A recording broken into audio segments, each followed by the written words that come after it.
Welcome to the MIDCONVO podcast. My name is Paul, and we got Everly Films in the building. Young Hey, Kariga, Young yo. Giraffe. I'm super excited because we're going to be hitting on the topic of how to graduate from $500 clients. Edward, what do you think? If you're listening to this episode, we're probably going to be talking about how you can increase your rates because we know that some of you struggle with getting stuck in that $500 or even $500,000 client bracket. And we're going to give you some practical advice in this episode on how to graduate from that and be able to charge more for your work. That's good. Let's roll that intro music.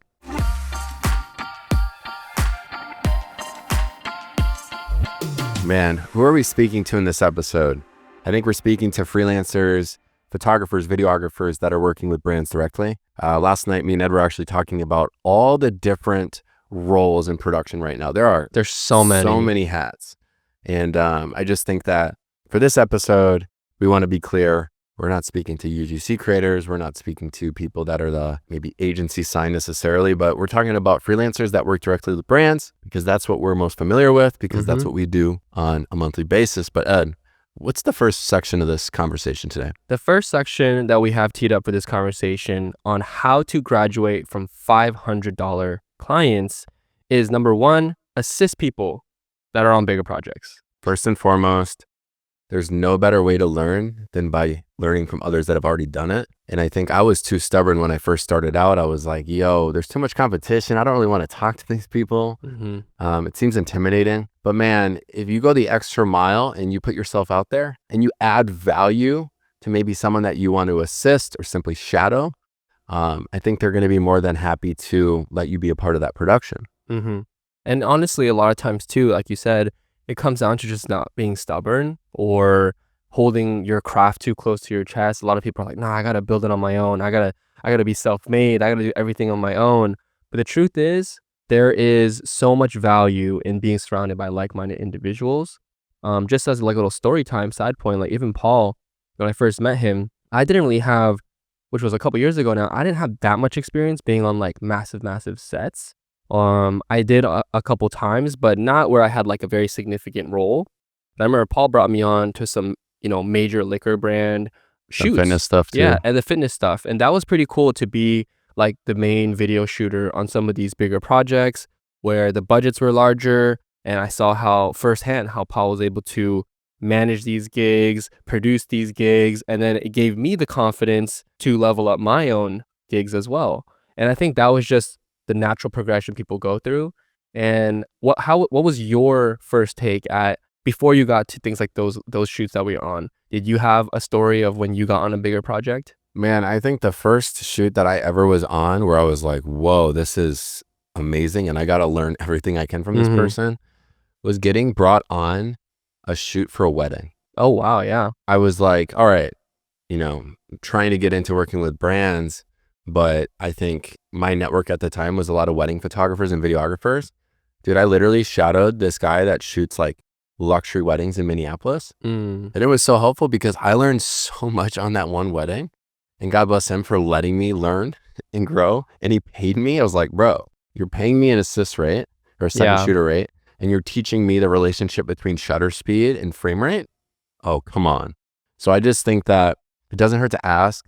But at the same time, one thing that I would recommend for someone that's trying to learn or assist is think about what might actually add value to people. Maybe it's shooting behind the scenes content. Maybe it's just saying, hey, I don't know what you necessarily need, but whatever you don't like doing on set, I'm down to do it. I just want to learn from you. But how about you? Has there been like a shoot that stands out, even like through our shoots where you're like, bro, that shoot, I remember like shifted a gear in my head because I simply decided to like, hop on it. And also I learned through it.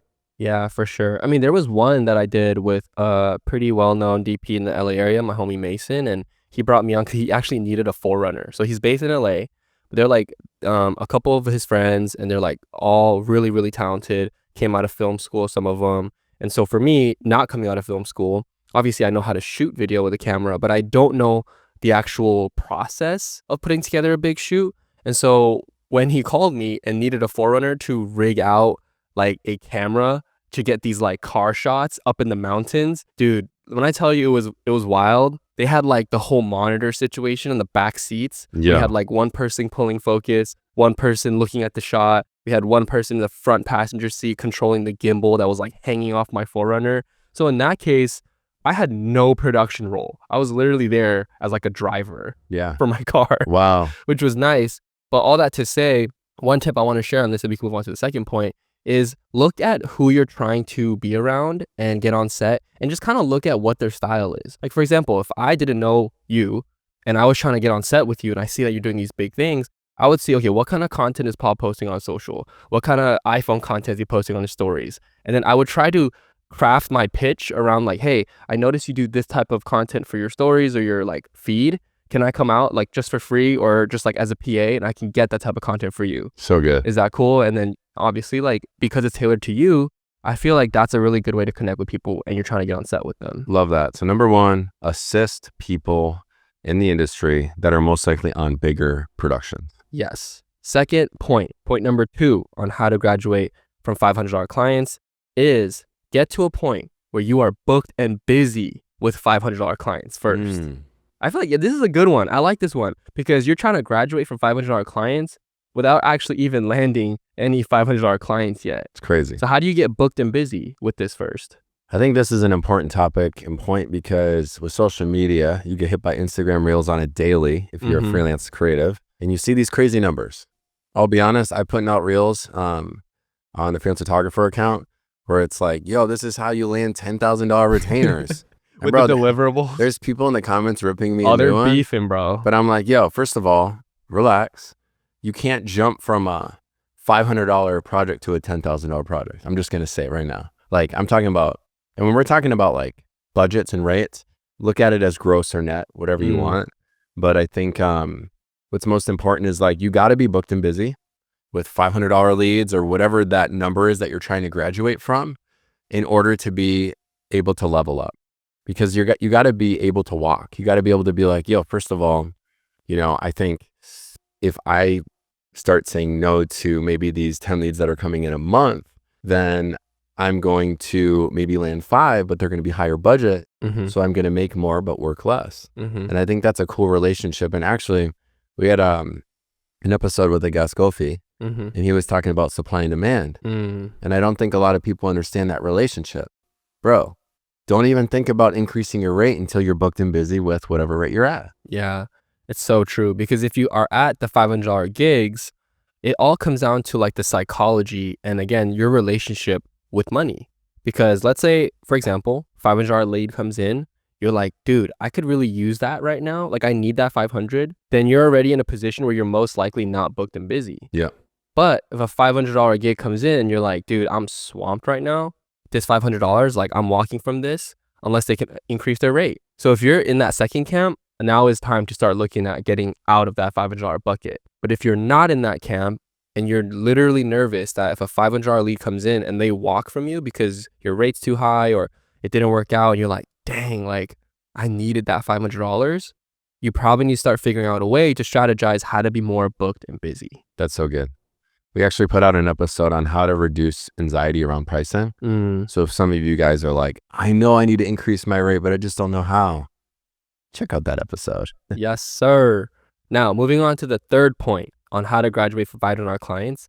Let's say you are booked and busy, and now you want to get out of the $500 budgets. Now, the next thing to do is once you increase your rates, the point number 3 is stick to your guns. Stick to your guns on your new rates. Yep. Is there any like stories that you have of when you felt uncomfortable or like when it was difficult for you to, you know, obviously climb that budget ladder? Like you said, it doesn't go from 500 to 10K budgets. Yeah. There's like a progression to that. Yeah. Can you walk us through what was that progression like for you? The progression was getting to a point where I was booked and busy. And I realized that my work was just getting better. I was developing. You know, year 1 of Paul shooting health and wellness content looked way different than year 3. So I got to a point where I feel like I'm like, I don't want to be shooting 10 days out of the month. I want to be shooting 3. Yep. And in order to get to that point, I feel like I really had to break up with the price, but also stick to my guns. And at the same time, have conversations with repeat clients that were like, yo, you used to charge this to us though. And jokingly, I'll say, yo, yesterday's price is not today's price though. But I think at its core, Inflation, it's like, yo, what can I say? at its core, it's like, listen, I literally think that you can steal this script if you're listening to this and you're trying to communicate to past clients or repeat clients how your rate has increased and you want to stick to your guns, is you say, hey, I just want to be upfront with you. I used to run my business where I said yes to every project. Now I understand how effective it is if I take on less clients, but I'm able to spend more intentional time. And also, hey, I've grown as a freelancer and you can check that. You can see that in my work. So my rate has increased. I don't think they're going to, have an issue with that. And yeah, you got to be willing to walk, because otherwise you're going to be in this position where it's just a hamster wheel. But I'd love to hear your kind of, what's the story or like a situation that comes to mind for you where you're like, man, I had to stick to my guns and it kind of stunk because, maybe I wanted that gig, or maybe it was like a big brand and it was going to like look good on your portfolio. Like, do you have a story? Yeah. I mean, I feel like that still happens to me all the time. There was one time where a brand reached out to me, and basically it was a major car brand.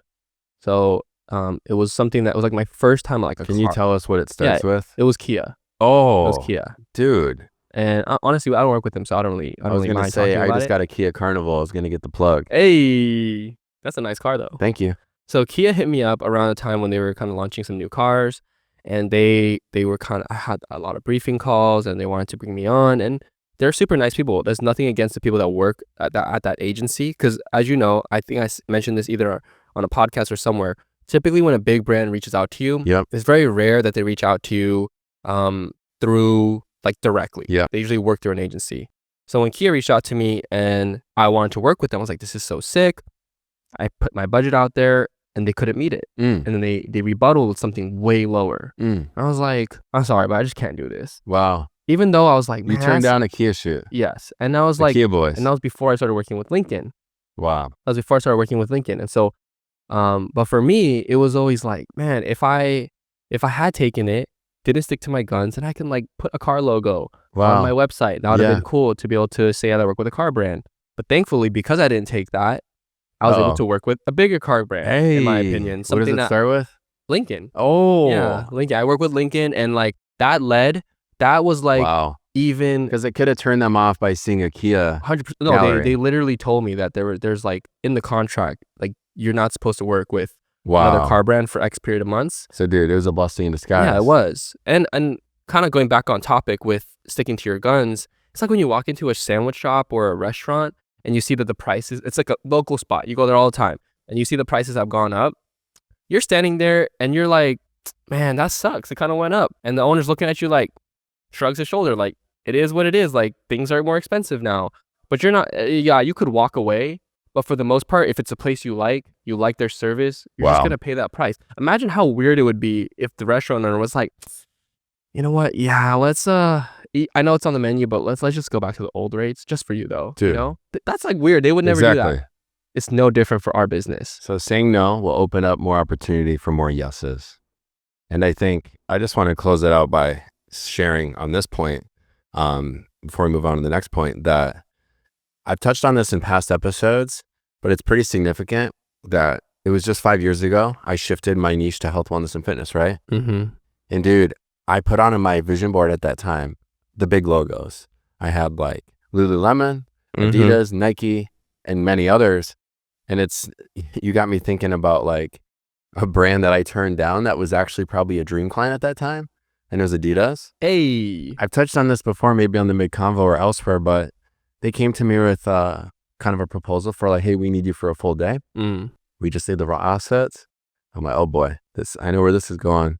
And they're like, yeah, we just, our budget for this is $1,250. My starting at rate was $2,500 at that time. I said no. I said, hey, I just want to let you know my rate's actually this. And they said, well, we're going to actually go a different direction with someone that can meet us at the budget. And I'm actually glad that happened, because I feel like at that time, if I would have done it for the exposure, having their logo on my website might have held me back from other brands, kind of like your Kia and Lincoln situation. But ultimately, I just want people to know that like there comes a time when you do it for the exposure for the logo. And personally, I think it can really hurt your brand if you're not there yet, if you're not booked and busy. Yeah. So you got to learn how to say no. You got to stick to your guns. And I just think that like sometimes people think, oh man, I would die to work with this big brand. I'm willing to give up budget. Don't do it. Don't do it. Stick to your guns. What's the next point? The next point, number 4, is revamping your portfolio. If you want to graduate from $500 clients, you need to revamp your portfolio. I don't think people realize the importance of this. Yeah. Because you editing your website once a year with whatever content you have on hand and not touching your website for an entire year, if you're in a season of needing more business, or you're in a season of wanting to, again, graduate from $500 or $1,000 rates, man, you got to be touching your website once a month. And I'm talking about with figuring out how to put your best content forward, looking at analytics to make sure that whoever's visiting the case study that's getting the most attention is like the first gallery you see on the homepage. But what comes to mind with portfolio when you think of what work is reflected and how that can maybe be perceived as low budget versus high budget? Yeah. I think when it comes to graduating from $500 clients in particular is you need to post work on your portfolio that looks like it's not in the $500 budget bracket. Oh, It's like honestly pretty simple. There's not really much to this point besides I think I would encourage, this is just my one thing I want to say, is I want to encourage you, if you're listening to this, to get out of the mindset that you want brands to throw you a bone. yeah. Right? I think a lot of freelancers get stuck in this when they're first starting out. They're like, man, I'm first starting out. I really wish a brand would just like take a chance with me and like just give me a good budget so I can like prove to them that I can do it. I've been there too. The problem with that thinking is you're going to get a brand that takes advantage of you. You're going to get a brand that doesn't pay you enough money. What you want to do instead is, instead of waiting for a bone to be thrown over at you, is go out and do it yourself. Yep. And then demand the money that you know you're worth. Wow. That's just like the blueprint. If you don't do it that way, you're always going to be stuck at the $500 budgets, because while you're dreaming about working with a $10,000 client, you're always working on projects that are $500. So go out there and get some homies together, do a spec piece. We talk about this all the time on the podcast. Do a spec piece that looks like a $10,000 project. And at the end of the day, it's in the freelance content creation world, I feel like a lot of times we talk about budgets, we talk about number here, number there, but really it comes down to time. And if you have the resources and the camera, which most of us typically do, get your homies, spend out a day, and just go do it. No one's going to get paid. After wrap, we're going to get a bomb dinner, go get some freaking Red Robins or something, but just go make it happen, you know, and get that gig done. I feel called to tell people that are listening that are like, yo, actually, I'm not that confident in my website, but I'm complaining about the budgets I'm getting, is your brand needs a renovation. Think of that grocery store down the street that underwent a renovation. They invested a lot of money in the renovation. So what I mean is you might need to invest money to renovate your own portfolio, but then on the other end of it is there's going to be a higher end clientele that comes through the door once the renovation's done. And also it's a great speaking point in order to tell your clients, hey, check out the New Year, New Me website. My prices went up. So have something to back it up. And I think you hit it right on the head. Portfolio works everything. So the next and final point number 5, is to basically carry the confidence and the energy that you deserve more. This like all the stuff that up until this point has been more, you know, obviously practical tips, but you need to give off the energy that someone's going to pay you more. Yeah. Like imagine it's like any sale. This is kind of going into sales, but let's say someone's trying to sell you something and they're unsure about what they're selling you. They're like, I think you might kind of like this, or honestly, like some parts of this are kind of bad, but like this part's kind of good. You're like, dude, I don't want that. Dude. Then you meet the person who's like, this is why you need this. This is fire. And it's going to help you immensely. And they're confident that it's going to do that because it's worked for other people. You're going to go with that person. And I think that is the kind of energy you need to carry for your own work. I think it's for sure that. I think it's also your tone. Man, I'm going to tell a quick story. All right. Story time. Let's go. At my gym, there's a lot of personal trainers. I see them more in Miami because I go every other day to the gym than my parents back in Minnesota. They have never said a word to me. Mm-hmm. But I get an email once a year from one of the personal trainers that are just doing their rounds, trying to make sales in the email. Bro, all it would take is for one of them to be like, yo, I see you all the time. What's your name? Awesome. Dude, I see you walking around with your girls. Cool. And them having like a cool, exciting tone would sell me maybe on personal training. But when that email comes through, I'm kind of pissed. I'm like, bro, don't talk to me. And I think like a lot of us, our process stinks. Trainer at the gym listening to this, like, Dude, oh, our processes need to be improved when it comes to speaking to clients. yeah. Because if your process and your client experience doesn't match the budget and doesn't match that service that you're providing, it's not going to work out. Yeah. If you're offering a premium, if you're trying to get a premium price, you got to offer a premium service. Yep. And that's just kind of how it goes. My advice is no matter if you're working with a startup that looks like they have no money online or a national brand, have the most elevated client experience and process as possible and bring the energy on any sort of discovery call or conversation. That's so good. Because it really does, psychologically, there's data that backs it up. When you're excited, it gets them excited. So then when you're making a pricing decision, it makes them feel a lot more confident when your tone is exciting than if you're like, yeah, Karen, I think it's going to be like $2,500 versus Karen, I love everything that you guys are doing at your brand. It's obvious that you guys are excited about this project. My team and I, we've already put together some ideas. It's going to be $2,500. We've done this before. You can see it on my website. Let's get it. Sold. And then also, Karen, I just want to let you know we do on receipt. We don't do net 30 or net 60. Bam. Then you're getting paid. The question is though, what if she just goes full Karen on you at that point? You got to be willing to walk. What was that? Point number 3? Point number 4? No, but like on a serious note, that's seriously why I think carrying the confidence that you deserve to be there is very, very important because people are waiting for that client to come into the door so that they can treat that client like a luxury client. But if you start small and even at your $500 budgets, you give them that premium experience. Wow. There's no way either A, those same $500 clients can turn into more higher paying clients. And I think that's something I didn't say is like, if you're at $500 clients and you're trying to get, higher paying ones, that doesn't mean you can't get your current $500 clients to pay you more money. Yep. You just need to show that your work is worth more money. And maybe you need to add a couple other things and value stack in there, which that's like a whole nother episode. Wow. But I know that Paul has a bunch of stories on times that the budget was low, but then it turned into a massive project with the same client. So I think that's really good. So to recap then on this episode, how to graduate from $500 clients. To point number 1, assist those that are on bigger projects. Point number 2, get to a point where you're booked and busy with those $500 clients. Number 3, stick to your guns and the power of no.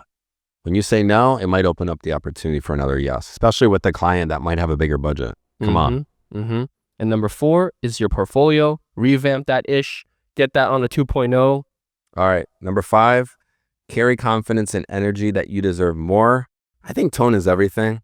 If running a freelance business can be lonely, you're in your office, you're by yourself, you go to a coffee shop every once in a while, you run into friends, but man, you're glued to your Lightroom or your Photoshop or Premiere. You got to make sure that you carry the energy in the conversation.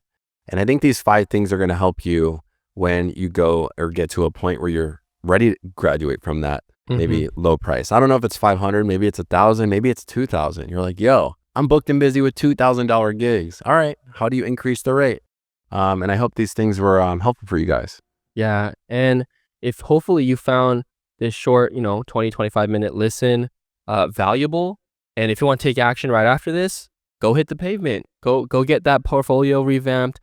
Go start having that energy and start having different conversations and get on set with people who are doing bigger things.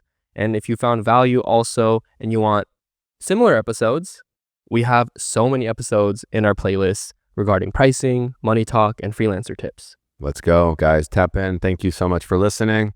This is the MIDCONVO podcast with your boy Edward Lee Films and Paul Weaver. We can already call him the young giraffe, young Kariga. You already know. We'll talk soon.